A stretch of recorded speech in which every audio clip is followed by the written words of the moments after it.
Hi friends, welcome to our channel. நம்ம last வீடியோவில் vowels, consonants, articles இதை பற்றி தெரிஞ்சுக்கிட்டோம். இந்த வீடியோ புதுசாக பார்க்குறவங்களா இருந்தால் அதோட லிங்க்கை டிஸ்கிரிப்ஷனில் கொடுத்துருக்கேன், நீங்கள் பார்த்து தெரிஞ்சுக்கலாம். இன்றைக்கி நம்ம ரொம்ப இம்பார்ட்டண்ட் டாபிக் படிக்க போகிறோம், பார்ட்ஸ் ஆஃப் ஸ்பீச். நிறைய வார்த்தைகளை சேர்த்து நம்ம சென்டென்ஸ் ஃபார்ம் பண்ணுவோம்.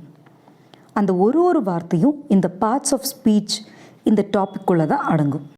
ஒரு சென்டென்ஸில் ஒரு வேர்டும் என்ன வேலை செய்யுது, அதுதான் பார்ட்ஸ் ஆஃப் ஸ்பீச். இந்த பார்ட்ஸ் ஆஃப் ஸ்பீச் 8 வகைப்படும். அது என்னலான்னா noun, pronoun, verb, adverb, adjective, preposition, conjunction, interjection. Parts of speech பற்றி இந்த வீடியோவில் பேசிக்காக தெரிஞ்சுப்போம். நெக்ஸ்ட் வீடியோஸில் நான் இந்த 8க்கும் தனித்தனியாக வீடியோஸ் போடுறேன். அப்போ தான் நீங்கள் கம்ப்ளீட்டாக இந்த 8 பார்ட்ஸ் ஆஃப் ஸ்பீச்சும் கண்டிப்பாக முழுமையாக புரிஞ்சுக்க முடியும். First noun. நம்ம தமிழில் பெயர் சொல் அப்படின்னு சொல்லுவோம்ல, அதுதான் இங்கிலீஷில் நவுன். அதாவது ஒரு நபரோட பெயராக இருக்கலாம், ஒரு இடத்தோட பெயராக இருக்கலாம், ஒரு விலங்கோட பெயராக இருக்கலாம், ஒரு பொருளோட பெயராக இருக்கலாம், இல்லைன்னா ஒரு ஐடியாவாக இருக்கலாம். இதுக்கு நம்ம நவுன் அப்படின்னு சொல்லுவோம். எக்ஸாம்பிள் பார்ப்போம். Meera is a good girl. Meera ஒரு நல்ல பெண். இதில் மீரா ஒரு நபரோட பெயர், அதனால் மீரா என்பது தான் noun. Chennai is my native. Chennai என்னுடைய சொந்த ஊர். இதில் சென்னை ஒரு இடத்தை குறிக்குதில்ல, அதனால் சென்னை என்பது தான் நவுன். Next pronoun. ஒரு சென்டென்ஸில் நவுனை ஒரு வேர்ட் ரீப்ளேஸ் பண்ணிச்சுன்னா அதுதான் pronoun. For example, Abdul Kalam is a great scientist. Abdul Kalam is a good human being. அதாவது அப்துல் கலாம் ஒரு சிறந்த ஆராய்ச்சியாளர். அப்துல் கலாம் ஒரு நல்ல மனிதர். நம்ம தமிழ்லையும் எப்படி சொல்லுவோம், அப்துல் கலாம் ஒரு சிறந்த ஆராய்ச்சியாளர், அவர் ஒரு நல்ல மனிதர் அப்படின்னு தான் சொல்லுவோம். அந்த அவர், அதை தான் இங்கிலீஷில் ப்ரொனவுன்னு சொல்லுவாங்க, ஹீ. இந்த இடத்துல எப்படி யூஸ் பண்ணலான்னா, Abdul Kalam is a great scientist, he is a good human being. ஒரு தடவையும் அந்த நேமை குறிப்பிடணும்னு இல்லை, அதுக்கு பதில் இந்த ப்ரொனவுனை யூஸ் பண்ணலாம். நம்ம ஜென்ரலாக ப்ரொனவுன்ஸை யூஸ் பண்ணுறது எல்லாமே he, she, they, I, you, we, it. இதெல்லாம் நம்ம ஜென்ரலாக யூஸ் பண்ணுற ப்ரொனவுன்ஸ். Next verb. வேர்ப்னு நம்ம தமிழில் என்ன சொல்வோன்னா வினை சொல். அதாவது ஒரு ஆக்ஷனை குறிக்கக்கூடிய ஒரு சொல் தான் வேர்ப். ஒரு சென்டென்ஸில் ஒரு நவுன் ஒரு ஆக்ஷன் பண்ணுவாங்கள்ல, அதுதான் வேர்புன்னு சொல்லுவோம். அது மென்டல் ஆக்ஷனாகவும் இருக்கலாம், அதாவது யோசிக்கிறது, திங்க், இல்லை செயல்பாடாக கூட இருக்கலாம். ஸ்விம், சிங், அந்த மாதிரி செயல்பாடாகவும் இருக்கலாம், மென்டல் ஆக்ஷனாகவும் இருக்கலாம். ஆக்ஷன் வேர்ட்ஸ்ன்னு ஜென்ரலாகவே நம்ம வேர்பை சொல்லுவோம். ரீட், சிட், ரன், கம், இது எல்லாமே வேர்ப்ஸ் தான். சென்டென்ஸில் பார்ப்போம். I wrote 3 letters to him. நான் அவனுக்கு 3 கடிதங்களை எழுதினேன். இதில் எழுதினேன் அப்படி தானே ஒரு ஆக்ஷன் வேர்ட், அதுதானே நம்ம வினை சொல் சொல்வோம், அதுதான் வேர்ப். ரோட்டுன்றது தான் வேர்ப். Next adverb. ஒரு வேர்பை பற்றி கூடுதலாக இன்ஃபர்மேஷன் தர ஒரு சொல் தான் அட்வர்ப். அதாவது அந்த வேர்பை எக்ஸ்பிளைன் பண்ணுறது. Example, he runs slowly. அவன் மெதுவாக ஓடுகிறான். இதில் ஓடுகிறான், ரன்ஸ் அப்படின்றது வேர்ப் நமக்கு தெரியும். இதில் எப்படி ஓடுறான், அவன் மெதுவாக ஓடுறான். அப்போது மெதுவாக ஓடுகிறான். அப்போ அந்த மெதுவாக அந்த வேர்பை எக்ஸ்பிளைன் பண்ணி சொல்கிற ஒரு வார்த்தை, மெதுவாக ஓடுறான். அப்போ ஸ்லோலி, அதுதான் அட்வர்ப். இன்னொரு எக்ஸாம்பிள் பார்ப்போம். He works hard. அவர் கடினமாக உழைக்கிறார். இங்கே உழைக்கிறார், ஒர்க்ஸ் உழைக்கிறார். எப்படி உழைக்கிறார், கடினமாக உழைக்கிறார். He works hard. Hard தான் adverb. Next adjective. நவுனை பற்றி கூடுதலாக தகவல் கொடுக்குற ஒரு வார்த்தை தான் adjective. adverb அப்படின்றது வந்துட்டு வேர்பை பற்றி கூடுதலாக இன்ஃபர்மேஷன் தர்றது adverb. அதுவே நவுனை பற்றி கூடுதலாக ஒரு இன்ஃபர்மேஷன் தந்துச்சுன்னா அது adjective. Examples good, ugly, beautiful, இதெல்லாம் அட்ஜெக்டிவ்ஸ்னு சொல்லுவோம். நம்ம சென்டென்ஸில் பார்ப்போம், அப்போ ஈஸியாக புரியும். I have an ugly purse.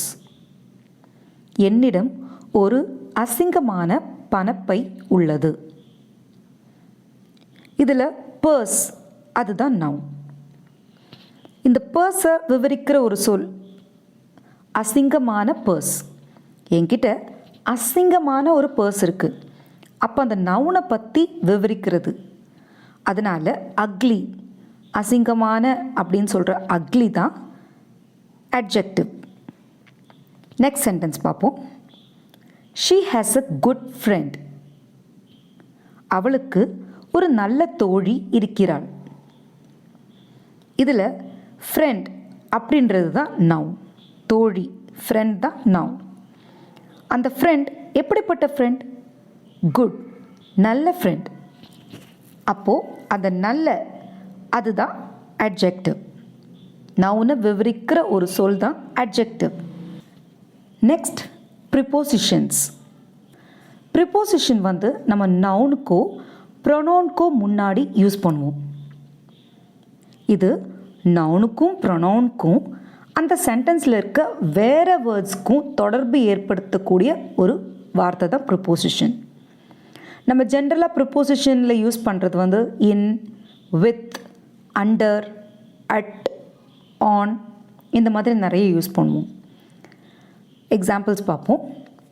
The book is on the table. புத்தகம் மேஜையின் மேல் உள்ளது.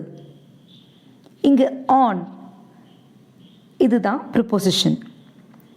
புக்குன்றது வந்து நவுன், டேபிள் இன்னொரு நவுன். இந்த ரெண்டு நவுனுக்கும் தொடர்பு ஏற்படுத்தக்கூடிய ஒரு வார்த்தை ப்ரிப்போசிஷன். அதாவது புக் எங்கே இருக்குது? மேஜையின் மேல் உள்ளது. அந்த மேல் அந்த வார்த்தை தான் ப்ரிப்போசிஷன். இன்னொரு எக்ஸாம்பிள் பார்ப்போம். They are playing under the tree. அவர்கள் மரத்தின் அடியில் விளையாடுகிறார்கள். இங்கே தே அப்படின்றது ப்ரோனவுன், ட்ரீ அப்படின்றது நவுன். இந்த ப்ரொனவுனுக்கும் நவுனுக்கும் ஒரு ரிலேஷன்ஷிப் ஏற்படுத்துது பாருங்கள். அவங்க எங்கே விளையாடுறாங்க, ஆக்சுவலி விளையாடுறாங்கன்றது வேற ஒரு வேர்ட். அந்த சென்டென்ஸுக்கும் இந்த ப்ரொனவுன், நவுன் இது மூணுத்தையும் ரிலேஷன்ஷிப் ஏற்படுத்தக்கூடிய ஒரு வார்த்தை தான் ப்ரிப்போசிஷன். எங்கே விளையாடுறாங்க? அது மரத்தின் அடியில், அதுதான் அண்டர் த ட்ரீ. இதுதான் ப்ரிப்போசிஷன். Next conjunctions. இரண்டு வார்த்தைகளையோ அல்லது இரண்டுக்கும் மேற்பட்ட வாக்கியங்களையோ சேர்க்கிற ஒரு சொல் தான் கன்ஜங்ஷன்.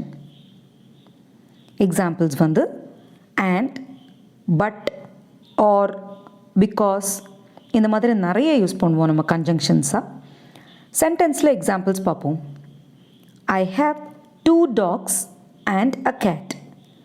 என்னிடம் 2 நாய்கள் மற்றும் ஒரு பூனை உள்ளது.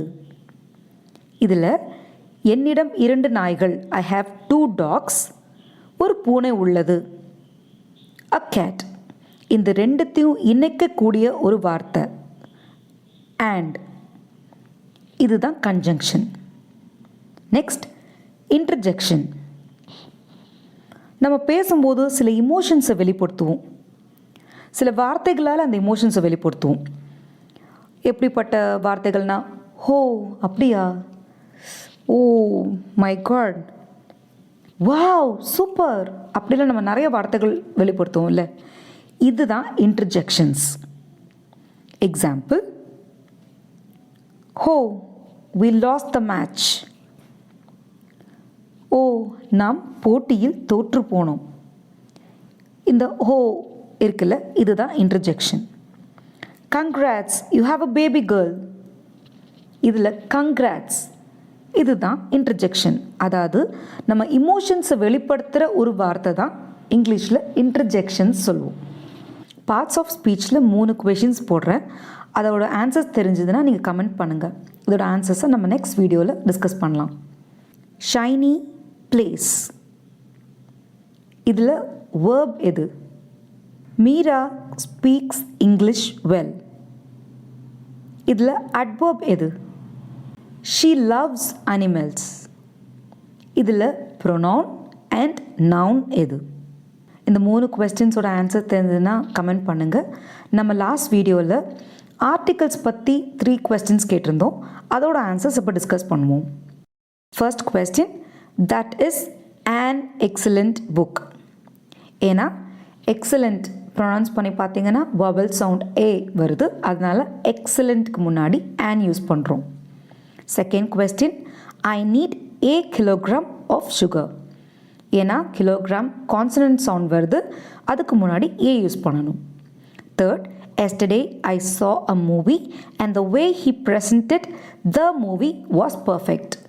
ஏன்னா ஃபஸ்ட் சென்டென்ஸ்லேயே ஒரு மூவியை பார்த்ததா குறிப்பிடுறான், அந்த மூவியை பற்றியே திருப்பி பேசுகிறனால த யூஸ் பண்ணுறோம். ஃப்ரெண்ட்ஸ், இந்த வீடியோ உங்களுக்கு பிடிச்சிருந்ததுன்னா லைக் பண்ணுங்கள், சப்ஸ்கிரைப் பண்ணுங்கள். யூஸ்ஃபுல்லாக இருந்ததுன்னு தோணுச்சுன்னா உங்கள் ஃப்ரெண்ட்ஸ்க்கு ஷேர் பண்ணுங்கள்.